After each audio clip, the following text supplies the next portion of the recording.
You bawa ni? Macam mana masak? Pergi camping naik AV boleh survive ke? Jom check in dengan Padu Base bersama BYD M6. Pemandangan memang agak mencabar dengan jalan sempit and track berbeza, tapi serius memang worth it.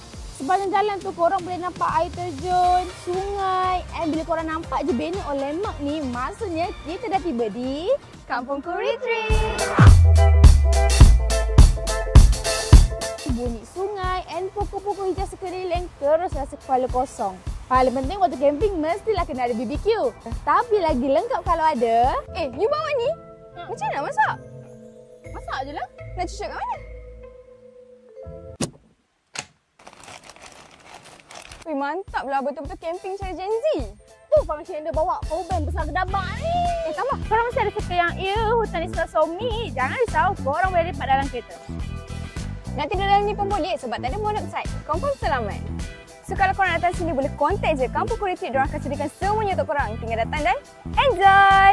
Kami ulang-alik 54 km sehala siap guna V2L masa camping. Bateri more than half lagi. So EV memang boleh survive. Jangan lupa check out Kampung Kuritrik untuk recharge badan korang. Kampung Kuritrik, BYD M6, Fast Survive Check!